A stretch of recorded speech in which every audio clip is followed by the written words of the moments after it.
Friends, welcome to my academy. Friends, आज की इस क्लास में हम लोग हिंदी पेडागोजी के की पॉइंट देखने वाले हैं, जो कि आपके एग्जाम के लिए मोस्ट इंपॉर्टेंट पॉइंट है। बहुत ज़्यादा लंबी वीडियो नहीं होने वाली है, लगभग आपकी आधे घंटे की वीडियो होगी, बट इसमें जितने भी आपके इंपॉर्टेंट पॉइंट है वो सभी कवर अप होने वाले हैं। तो इस वीडियो को जरूर देखिएगा और ज़्यादा से ज़्यादा शेयर कीजिएगा, क्योंकि लगभग मैंने 10 साल के पेपर एनालिसिस किए। उसके बाद में जहाँ जहाँ से आपके एग्जाम में क्वेश्चन बने हैं उन सभी पॉइंटों को मैंने आज की इस वीडियो में ऐड किया हुआ है। तो चलिए, यहाँ पर आपका पहला पॉइंट है भाषा अर्जन, जहाँ से कि आपके एग्जाम में एक क्वेश्चन आपको जरूर देखने को मिलेगा भाषा अर्जन और भाषा अधिगम से। देखिए, भाषा अर्जन क्या होता है? ये क्या होती है? एक अवचेतन प्रक्रिया है, यानी कि हमारा इस पर ध्यान नहीं होता है, हम भाषा को सीख जाते हैं। ठीक है, इसके अलावा ये क्या होती है?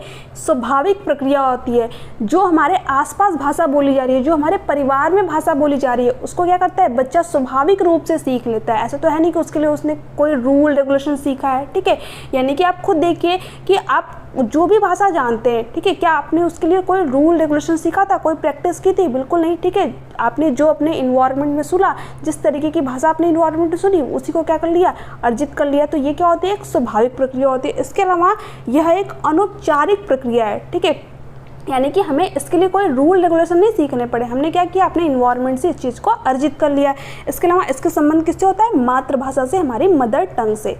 अब देखिए, भाषा अधिगम क्या होता है, यानी कि लैंग्वेज लर्निंग क्या होती है? इसको आप अपने पूरे होशो हवास में सीखते हैं। यानी ये क्या होती है? एक चेतन प्रक्रिया होती है। जैसे कि मान लीजिए कि आपकी मातृभाषा हिंदी है, ठीक है, उसके बाद में आप जब इंग्लिश सीखने गए तो इसके लिए क्या करते हैं? आप पूरा प्रयास करते हैं, रूल रेगुलेशन सीखते हैं, इन्वायरमेंट क्रिएट करते हैं उस तरीके का। ठीक है, इंग्लिश जो लोग बोलते हैं उन लोगों से बातचीत करते हैं, तब जाके आप जो है दूसरी लैंग्वेज को सीखते हैं। ठीक है, तो ये क्या होती है? एक नियमबद्ध प्रक्रिया होती है, यानी कि इसमें हमें रूल रेगुलेशन सीखने पड़ते हैं। इसके अलावा यह एक औपचारिक प्रक्रिया होती है और इसका संबंध किससे होता है? हमारी दूसरी भाषा से, सेकेंड लैंग्वेज से। ठीक है, तो चलिए देखते हैं हम नेक्स्ट पॉइंट। अब देखिए नेक्स्ट इंपॉर्टेंट पॉइंट है आपका, जहाँ से कि आपके एग्जाम में एक क्वेश्चन जरूर आपको देखने को मिलेगा, पठन के उपकौशल। देखिए क्या होते हैं आपके? इंटेंसिव रीडिंग, यानी कि गहन पठन। जब भी आप गहनता से किसी चीज़ को पढ़ रहे हैं तो आपका क्या होगा? इंटेंसिव रीडिंग, यानी कि गहन पठन। देखिए ऑप्शन में ये चीज़ें आपको लिखी हुई मिलेंगी। जब भी उद्देश्य के लिए पढ़ने की बात की जाए तो वो आपका क्या होगा? गहन पठन होगा। इसके अलावा जब भी बच्चा संदर्भ में किसी चीज़ को पढ़े तो वो भी क्या होगा? आपका गहन पठन होगा। इसी से जुड़ा हुआ आपका होता है स्कैनिंग रीडिंग। ठीक है, स्कैनिंग क्या होता है? जैसे कि आप किसी चीज़ को स्कैन कर रहे हैं, यानी कि जब आप किसी डिक्शनरी में, ठीक है, आप किसी वर्ड की मीनिंग ढूंढें तो आपका क्या होता है? स्कैनिंग होता है, यानी कि बारीकी से किसी चीज़ को पढ़ना है। जैसे कि आपके सीटेट के एग्जाम में क्वेश्चन दिया हुआ था कि जब एक लड़की है, ठीक है, वो जैसे कि हमारे घर में क्या आता है? कूलर आता है, फ्रीज आता है, और भी चीज़ें आती हैं, तो उसमें से हम क्या करते हैं कि ये चीज़ कैसे चलेगी, उसके लिए उस चीज़ को पूरा अच्छे से पढ़ते हैं। तो वो भी आपका क्या होता है? स्कैनिंग होता है, यानी हम क्या ढूंढते हैं कि वो चीज़ कैसे चलेगी। ठीक है, विशिष्ट इंफॉर्मेशन ढूंढते हैं। तो जब भी स्पेसिफिक इंफॉर्मेशन की बात की जाए तो वो भी आपका क्या होगा? स्कैनिंग होगा। ठीक है, यानी कि बारीकी पठन होगा, तो ध्यान में रखिएगा। इसके अलावा आपका क्या होता है? इंटेंसिव रीडिंग, यानी कि व्यापक पठन। व्यापक पठन क्या होता है? जब भी इसी का संबंध किससे होता है? विस्तृत पठन। ठीक है, विस्तृत पठन भी इसको कह देते हैं, व्यापक पठन भी कह देते हैं, और एक्सटेंसिव रीडिंग भी कह देते हैं। तो इसको कैसे याद रखेंगे? क्योंकि बहुत सारे अभ्यर्थी जो है इंटेंसिव एक्सटेंसिव में परेशान रहते हैं। तो देखिए, ई से क्या होता है आपका? एक्सटेंसिव, यानी कि व्यापक, और ई से क्या होता है आपका? इंजॉय। तो जब भी इंजॉय के लिए पढ़ने की बात की जाए, ठीक है, रुचि के लिए पढ़ने की बात की जाए, जब बच्चा आनंद के लिए किसी चीज़ को पढ़े या फिर अपने इंटरेस्ट के लिए किसी चीज़ को पढ़े, तो वो आपका क्या होगा? व्यापक पठन, यानी कि विस्तृत पठन। ठीक है, जैसे कि बच्चा कोई कहानी पढ़ सकता है, ठीक है, तो अपने इंटरेस्ट के लिए पढ़ेगा किसी चीज़ को। और मुख्य थीम जानने के लिए पढ़ना आपका क्या होता है? स्किमिंग होता है, सरसरी तौर पर पढ़ना। ठीक है, जैसे कि मोटा मोटा जो है आइडिया ले लेना किसी चीज़ के बारे में, तो वो आपका क्या होता है? स्किमिंग होता है। ठीक है, जैसे कि हमारे घर में जो न्यूज़पेपर आते हैं, कि कभी कभी हम क्या करते हैं, उसको पूरा रीड नहीं करते हैं, जो उसकी हेडलाइन होती है, ठीक है, उसी को पढ़ के हम बता देते हैं कि अच्छा इसके अंदर ये चीज़ें हुई होंगी। ठीक है, तो वो आपका क्या होता है? स्किमिंग होता है। ठीक है, जैसे कि मुख्य थीम या फिर कोई जो है किसी चीज़ को समराइज कर देना एक तरीके से, वो भी आपका क्या होता है? स्किमिंग होता है। तो ये आपका क्लियर हुआ यहाँ से। इसके अलावा भाषा और विचार की बात करें तो देखिए जो जीन पैजे हैं वो क्या कहते हैं कि विचार से भाषा आती है, यानी कि विचार क्या करता है, भाषा को निर्धारित करता है। इसके अलावा लेव वाइगोस्की क्या कहते हैं कि भाषा और विचार शुरू में तो अलग अलग होते हैं, ठीक है, बट बाद में जाकर के क्या होते हैं, मर्ज हो जाते हैं। यानी क्या कहते हैं कि भाषा हमारे विचार को निर्धारित करती है, भाषा से विचार आता है, ठीक है, तो ये चीज़ ध्यान में रखिएगा। इसके अलावा जो लेव वाइगोस्की है ये किसकी बात करते हैं, प्राइवेट स्पीच की बात करते हैं, निजी वार्ता की बात करते हैं। ये कब बच्चे में कब आती है, जब बच्चा 2 से 6 साल तक का होता है। आपने देखा होगा तो जो 2 से 6 साल तक के बच्चे होते हैं वो क्या करते हैं, कभी कभी खुद से बात करते हैं कि अरे मेरा खिलौना जो है सही से काम नहीं कर रहा है, ये टूट गया, ठीक है। तो इसी चीज़ को लेव वाइगोस्की क्या बोलते हैं, प्राइवेट स्पीच कहते हैं, ठीक है। और इससे क्या करता है, बच्चा अपने आप को दिशा देता है। तो ये चीज़ आपको ध्यान में रखनी है। और जब बच्चा खुद से बातचीत करता है तो इस चीज़ को लेव वाइगोस्की तो प्राइवेट स्पीच कहेंगे, बट जीन पैजे क्या कहते हैं, ईगोसेंट्रिज्म यानी कि अहम केंद्रिता वार्ता कहते हैं। तो ये दोनों पॉइंट आपको ध्यान में रखने हैं।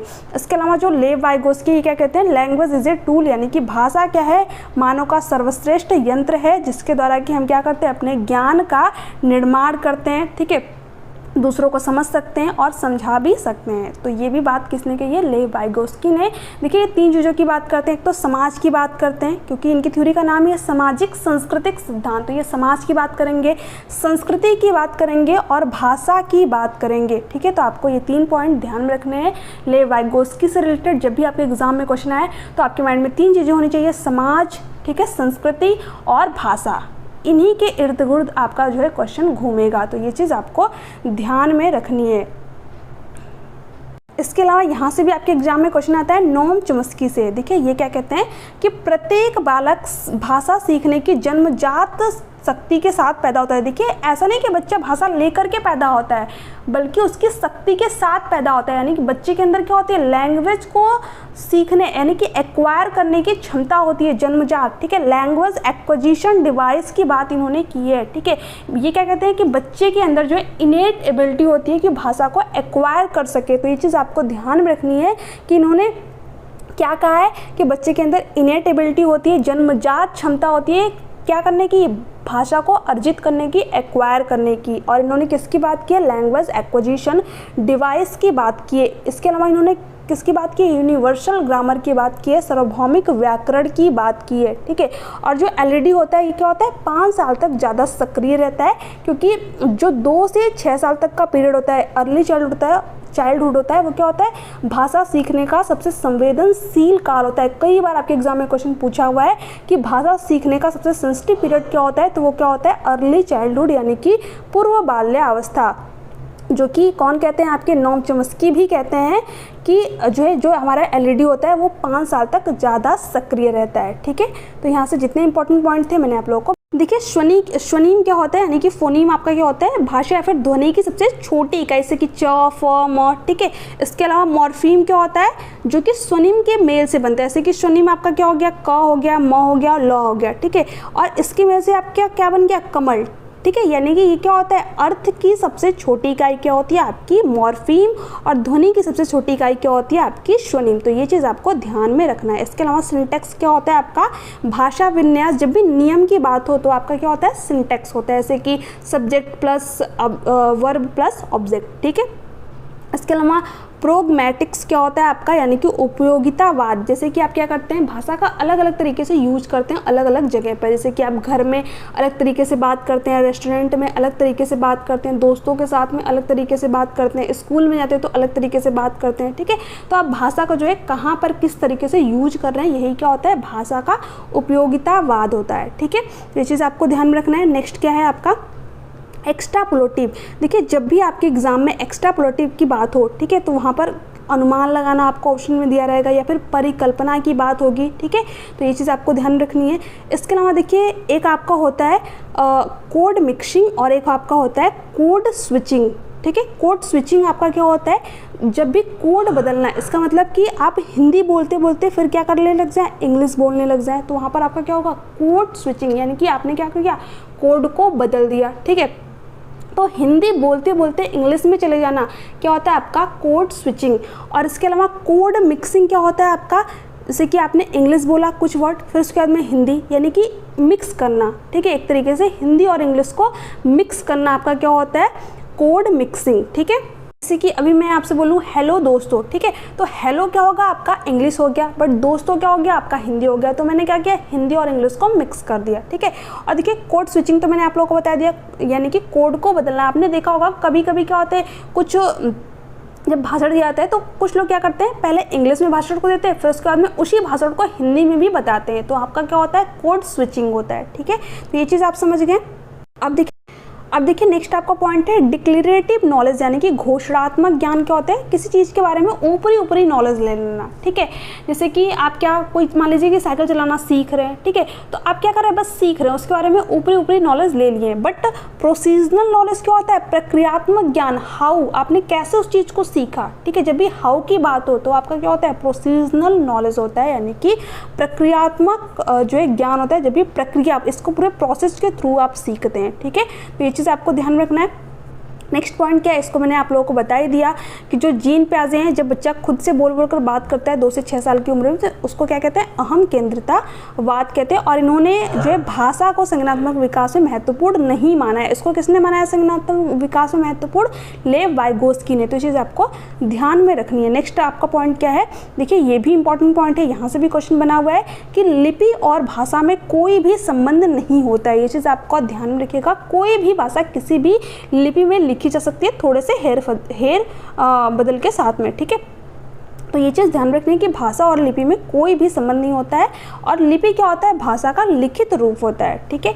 अब नेक्स्ट पॉइंट क्या है, देखिए जो भाषा होती है ये क्या होती है, नियमबद्ध व्यवस्था होती है, ठीक है, व्यवस्थाओं की व्यवस्था होती है। इसके अलावा भाषा क्या होती है, अद्वितीय होती है, सभी विषयों का केंद्र होती है। क्या आप बिना भाषा के कोई सब्जेक्ट सीख सकते हैं, नहीं सीख सकते। तो भाषा क्या होती है, सभी विषयों की केंद्र होती है। इसके अलावा भाषा क्या होती है, यादृच्छिक होती है, यानी कि स्वतंत्र होती है, ठीक है। तो ये भी आपको ध्यान में रखना है। इसके अलावा सामाजिक और सांस्कृतिक रूप से प्रभावित होती है। जिस हम समाज में रहते हैं, जिस संस्कृति में रहते हैं, वहाँ से क्या होती है, हमारी लैंग्वेज, भाषा जो है प्रभावित होती है। फॉर एग्जांपल कि आप जो है किसी दूसरे समाज संस्कृति में रह रहे हैं, ठीक है, कोई बच्चा दूसरे समाज संस्कृति में रह रहा है तो वो जो है उस तरीके की लैंग्वेज बोलेगा, ठीक है। और आप जिस संस्कृति, जिस समाज में रह रहे हैं, आप जो है उसी तरीके की लैंग्वेज को सीख जाते हैं, एक्वायर कर लेते हैं, ठीक है। और इसके अलावा भाषा क्या होती है, अस्थिर होती है, यानी कि इसमें परिवर्तन होते रहते हैं, ठीक है। तो ये भी आपको ध्यान में रखना है। नेक्स्ट क्या है, भाषा सीखने के लिए क्या इंपॉर्टेंट है, प्रिंट रिच इन्वायरमेंट, भाषा समृद्ध परिवेश। जैसे कि आपने देखा होगा आपके आसपास पोस्टर लगे होंगे, ठीक है। आप यूट्यूब पे भी जब यूट्यूब को ओपन करते हैं तो आपको बहुत सारी चीज़ें जो है देखने को मिल जाती है, थंबनेल पे बहुत सारी चीज़ें लिखी हुई मिल जाती हैं देखने को, ठीक है। तो वो क्या होता है, भाषा समृद्ध परिवेश ही तो होता है, यानी कि आप क्या करते हैं, वहाँ से भी भाषा को सीखते हैं, बहुत सारे नए वर्ड आपको देखने को मिलते हैं, ठीक है। यानी कि लिखित मुद्रित सामग्री के प्रति जागरूकता ही क्या होता है, प्रिंट रिच इन्वायरमेंट, भाषा समृद्ध परिवेश, ठीक है।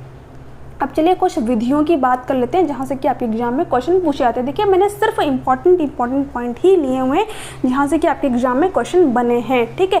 और यहीं से आपको क्वेश्चन देखने को मिलेंगे, ठीक है, क्योंकि मैंने लगभग 10 साल के पेपर एनालिसिस के एनालिसिस करने के बाद ही आपका जो जितने भी इंपॉर्टेंट पॉइंट था उनको नोट डाउन किया, फिर आपके लिए जो है ये क्लास बनाई है।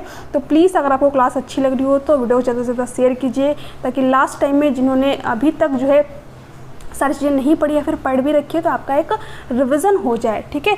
बहुत मेहनत लगी है बनाने में वीडियो को फ्रेंड्स, तो प्लीज़ जितना हो सके वीडियो को शेयर कीजिएगा और लाइक कर दीजिएगा, ठीक है। देखिए सबसे पहले बात करते हैं व्याकरण अनुवाद विधि की, यानी कि ग्रामर ट्रांसलेशन मेथड की। तो देखिए इसमें क्या करते हैं, व्याकरण के नियम पर ज़्यादा जोर दिया जाता है, ठीक है। इसके अलावा लिखने पढ़ने पर जो है ज़्यादा फोकस होता है, बोलने पर फोकस नहीं होता है, ठीक है। ये क्या होती है, प्राचीन विधि, इसी को ट्रेडिशनल मेथड भी कह देते हैं, और इसमें मदर टंग का जो है यूज किया जाता है। इसके अलावा देखिए सर्वभाषिक विधि क्या होती है, इसको आर्मी विधि भी कहते हैं, यानी कि ऑडियो लिंगुअल मेथड क्या होता है, सुनो और बोलो, ठीक है। यानी सिर्फ भाषा के रटन पद्धति पर जोर दिया जाता है, भाषा को सुनो और बोलो, ठीक है। इसमें रूल रेगुलेशन कुछ भी नहीं सिखाया जाता है, सिर्फ भाषा के कुछ वर्ड बता दिए जाते हैं, उसको जो है सुनो और फिर बोलो। ये जो है जब आपका सेकेंड वर्ल्ड वार हुआ था तो उस टाइम यूज की गई थी, ठीक है।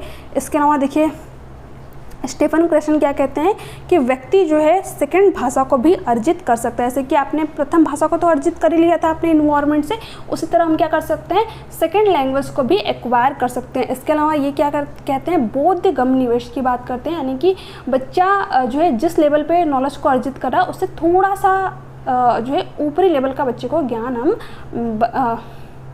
सारी चीज़ें हम बच्चों को बताएं। ठीक है, तो बोधगम्य निवेश परिकल्पना की बात कौन करते हैं, स्टीफन क्रेशन करते हैं। ठीक है, अब देखिए यहाँ से भी आपके एग्जाम में क्वेश्चन आता है और मोस्ट इंपॉर्टेंट है, इसमें बहुत सारे अभ्यर्थियों को कन्फ्यूजन रहती है। देखिए बॉटम अप क्या होता है, नीचे से ऊपर की तरफ, यानी आप जो है पहले स्वनिम सीख रहे हैं जो ध्वनि की सबसे छोटी इकाई होती है, इसके अलावा फिर अक्षर, फिर वाक्य, फिर अनुच्छेद पे जा रहे हैं, यानी कि नीचे से ऊपर की तरफ। ठीक है, बॉटम अप आपका होता है। ठीक है, इसके अलावा टॉप डाउन आपका होता है, जिसमें कि हम क्या करते हैं, पहले अनुच्छेद सीखते हैं, फिर वाक्य, फिर अक्षर, फिर उसके बाद में स्वनिम। ठीक है, तो ऊपर से नीचे की तरफ क्या होता है आपका टॉप डाउन।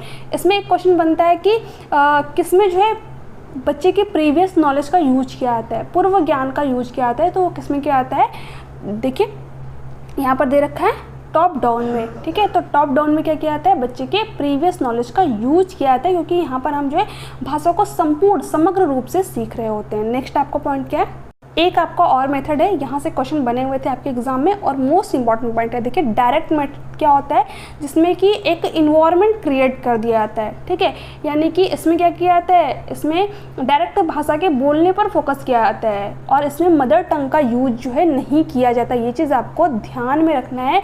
आपसे एग्जाम में क्वेश्चन पूछेगा कि किस विधि में जो है मातृभाषा का उपयोग करना निषेध होता है या फिर मातृभाषा के उपयोग पर जोर नहीं दिया जाता है, तो वो आपका क्या होता है, डायरेक्ट मेथड। ठीक है, इसमें क्या होता है, जैसे कि मान लीजिए कोई इंग्लिश बोल रहा है, ठीक है, आप क्या कीजिए, उससे बातचीत करिए और कुछ टाइम बाद आपको भी इंग्लिश बोलना आ जाएगा। ठीक है, तो ये क्या होता है, आपका डायरेक्ट मेथड होता है। चलिए नेक्स्ट पॉइंट की बात करते हैं। देखिए इसके अलावा जो आपकी भाषा के 4 कौशल होते हैं, सुनना, बोलना, पढ़ना, लिखना, इसको क्या किया जाता है, इंटीग्रेटेड मैनर यानी कि एकीकृत करके सिखाया जाता है। ठीक है, इसके अलावा जो सुनना और पढ़ना, जब आप सुन रहे हैं या फिर पढ़ रहे हैं तो आप क्या कर रहे हैं, चीज़ों को ग्रहण कर रहे हैं, तो आपका क्या होता है, ग्रहणात्मक कौशल होता है। इसके अलावा बोलना और लिखना, जब आप बोल रहे हैं, ठीक है, और लिख रहे हैं तो आप क्या कर रहे हैं, अपने आप को एक्सप्रेस कर रहे हैं, अभिव्यक्त कर रहे हैं, तो आपका क्या होता है, अभिव्यक्तात्मक कौशल होता है। तो ये चीज़ ध्यान में रखिएगा, कई तरीके से घुमा फिरा करके आपके एग्जाम में क्वेश्चन पूछा हुआ है। इसके अलावा देखिए कालांतरित प्रश्न क्या होते हैं, जब भी मौन पठन के बाद प्रश्न की बात की जाए, जैसे कि बच्चा पहले मौन पठन करे, उसके बाद में जो है कोई बच्चे से प्रश्न किया जाए, तो वहाँ पर आपका क्या होगा, कालांतरित प्रश्न, यानी कि किसी काल के अंतर के बाद में जो है बच्चे से कोई क्वेश्चन किया था। देखिए यहाँ से भी क्वेश्चन आता है कि मौन पठन आपका क्या होता है, साइलेंट रीडिंग क्या होता है, और एक होता है आपका स्वशर यानी कि लाउड रीडिंग क्या होता है। देखिए लाउड रीडिंग में क्या होता है, बच्चे का उच्चारण अच्छा होता है। ठीक है, यानी कि जब बच्चा जोर जोर से बोल बोल के पढ़ रहा है, इसके अलावा जो है बच्चा जब चीज़ों को बोल रहा है तो वो सुनेगा भी साथ साथ बोलेगा भी, तो उच्चारण तो अच्छा होगा ही, इसके अलावा सुनने और बोलने के कौशल भी बेहतर होंगे। ठीक है, और इसमें क्या करता है, बच्चे को रस आता है, आनंद भी आता है, तो ये भी आपके एग्जाम में पूछा हुआ है। इसके अलावा साइलेंट रीडिंग यानी कि जब आप मन ही मन, जैसे कि आप मान लीजिए कि कोई बुक पढ़ रहे हैं, ठीक है, आपने जो नोट्स बनाए हुए हैं सीटेट के वो पढ़ रहे हैं साइलेंट रूप से, तो आप क्या करते हैं, लंबे टाइम के लिए उस चीज़ को पढ़ पाते हैं। बट जो आपका स्वशर पठन होता है, इसमें कमी टाइम के लिए आप चीज़ों को पढ़ पाते हैं। तो इसमें देखिए क्या होता है, ध्यान बेहतर होता है। ठीक है, कॉन्सेंट्रेशन जो है बेहतर होता है, तो ये चीज़ आपको ध्यान में रखनी है। देखिए पाठ्य सामग्री कैसे होनी चाहिए, जीवन से जुड़ी होनी चाहिए, इसके अलावा स्वाभाविक भाषा में होनी चाहिए। ठीक है, प्रामाणिक सामग्री क्या होती है, जैसे कि जो बनाई नहीं गई है क्लासरूम में यूज करने के लिए, फिर भी हम इनका यूज करें, जैसे कि समाचार पत्रों का हो गया। ठीक है, इसके अलावा जो मेन्यू कार्ड आपको होता है, जैसे कि आप रेस्टोरेंट में जाते हैं तो वहाँ पर आपको एक मेन्यू कार्ड दिया जाता है, तो वो आपका क्या होता है, प्रामाणिक सामग्री होता है। ठीक है, इसके अलावा देखिए ऋणात्मक द्विभाषावाद क्या होता है, यहाँ से भी आपके एग्जाम में क्वेश्चन बना हुआ है।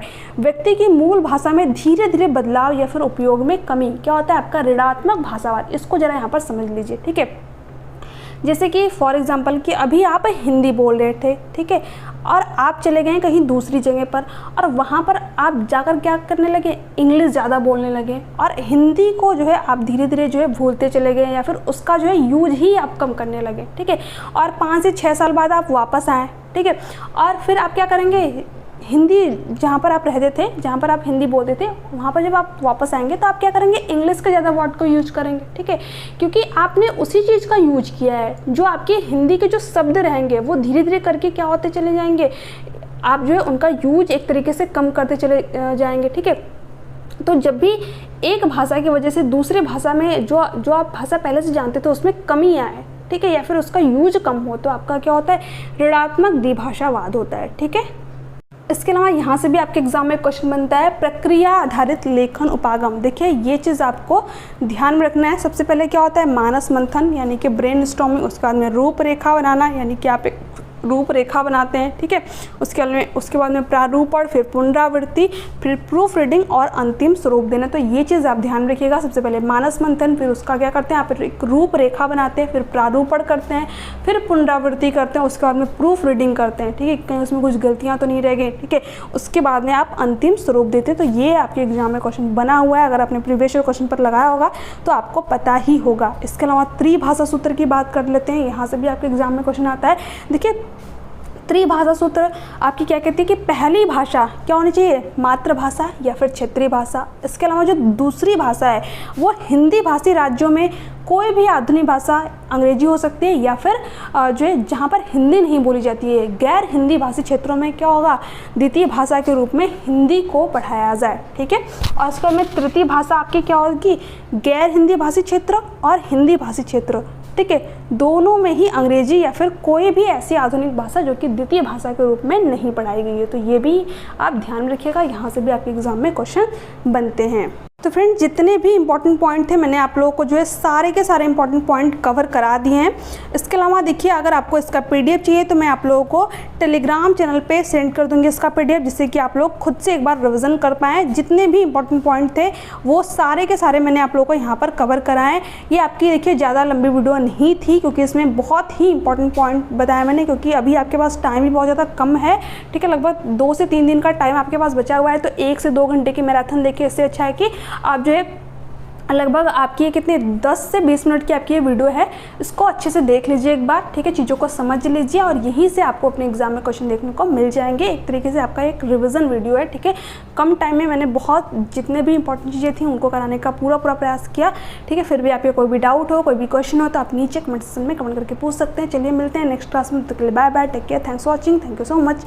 आपको क्लासेस कैसे लगी नीचे कमेंट सेक्शन में कमेंट करके जरूर बताइएगा, ठीक है।